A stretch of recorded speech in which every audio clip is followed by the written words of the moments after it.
ನಮಸ್ತೆ, good morning. ನಾವು ನಮ್ಮ ಜೀವನದಲ್ಲಿ ಒತ್ತಡದಿಂದ ಇದ್ದರೆ ಅದರಿಂದ ತುಂಬ ನಮಗೆ ಕಷ್ಟವಾಗುತ್ತೆ. ಅದಕ್ಕೆ ನೀವು ಏನನ್ನಾದರೂ ಬದಲಾಯಿಸಲು ಸಾಧ್ಯವಾಗದಿದ್ದರೆ ಅದರ ಬಗ್ಗೆ ಚಿಂತಿಸಬೇಡಿ ಅಥವಾ ಒತ್ತಡಕ್ಕೆ ಒಳಗಾಗಬೇಡಿ.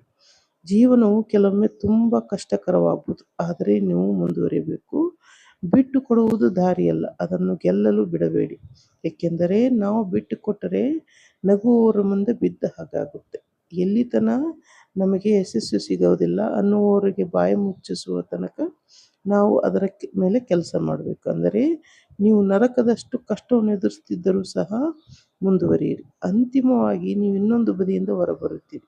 ಯಾಕಂದರೆ ನಾವು ಪ್ರಯತ್ನ ಮಾಡ್ತಾನೆ ಇದ್ದರೆ ಖಂಡಿತ ಒಂದಿಲ್ಲದ ಒಂದಿನ ನಾವು ಬಯಸಿದ ಗುರಿಯನ್ನು ಮುಟ್ಟಬಹುದು. ನಾವೆಲ್ಲರೂ ಜೀವನವನ್ನು ತುಂಬ ವಿಭಿನ್ನವಾಗಿ ಮಾಡುತ್ತೇವೆ ಮತ್ತು ಎಲ್ಲವನ್ನು ವಿವಿಧ ರೀತಿಯಲ್ಲಿ ಅನುಭವಿಸ್ತೇವೆ.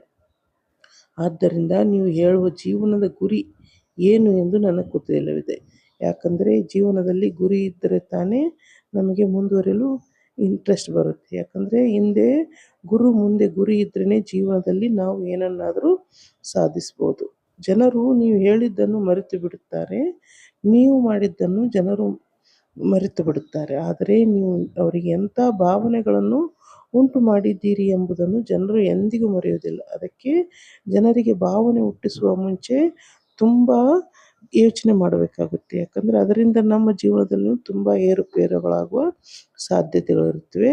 ಅದಕ್ಕೆ ಸಹಿಸಿಕೊಳ್ಳದ ಖುಷಿಯನ್ನು ಆಚರಿಸಲ್ಪಡುವ ಸ್ಥಳಕ್ಕೆ ಹೋಗಿ. ಯಾಕಂದರೆ ನಾವು ಅಷ್ಟು ಖುಷಿಯಲ್ಲಿರುವ ಜಾಗಕ್ಕೆ ಹೋದರೆ ಜೀವನ ಖುಷಿಯಾಗಿರಲು ಸಾಧ್ಯವಾಗುತ್ತೆ ಎಂಬುದನ್ನು ನನ್ನ ಅಭಿಪ್ರಾಯ. ಯಾಕಂದರೆ ವಿಷಕಾರಿ ಕುಟುಂಬ ಸದಸ್ಯರನ್ನು ಮೆಚ್ಚಿಸಲು ಪ್ರಯತ್ನಿಸುವುದು ನಾನು ಕೈಬಿಟ್ಟ ನಂತರ ಅದು ನನ್ನ ಅಭಿಪ್ರಾಯವಾಗಿದೆ. ಯಾಕಂದರೆ ಯಾರು ನಮಗೆ ಇಷ್ಟಪಡೋದಿಲ್ಲ ಅವರಿಗೆ ಮೆಚ್ಚಿಸಲು ಸಾಧ್ಯವೇ ಆಗೋದಿಲ್ಲ. ಯಾಕಂದರೆ ನಾವು ಮಾಡಿದ ಪ್ರತಿಯೊಂದು ಕೆಲಸದಲ್ಲಿ ಅವರು ಹುಡುಕನ್ನು ಹುಡುಕ್ತಾ ಇರ್ತಾರೆ. ಆದ್ದರಿಂದ ಅವರನ್ನು ಮೆಚ್ಚಿಸೋದು ಬಿಟ್ಟು ನಮ್ಮನ್ನು ಮೆಚ್ಚುವವರ ಜೊತೆ ಮುಂದುವರಿಯೋದು ಉತ್ತಮ. ನನ್ನದು ತುಂಬ ಸಕ್ರಿಯ ಕುಟುಂಬ ಮತ್ತು ಇದು ಸಹಾಯ ಮಾಡುತ್ತದೆ ಕೂಡ.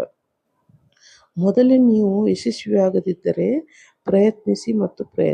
ಯಾಕೆಂದರೆ ಮರಳಿ ಯತ್ನ ಮಾಡು ಅಂತ ಹಿರಿಯರು ಹೇಳಿದ್ದಾರೆ. ಎಲ್ಲಿಯವರೆಗೆ ನಮ್ಮ ಪ್ರಯತ್ನವು ಫಲಿಸುವುದಿಲ್ಲವೋ ಅಲ್ಲಿವರೆಗೆ ನಮ್ಮ ಪ್ರಯತ್ನ ಮುಂದುವರಿಯುತ್ತಲೇ ಇರಬೇಕು ಎನ್ನುವುದು ಮರೆಯಬಾರದು. Thank you. Good day.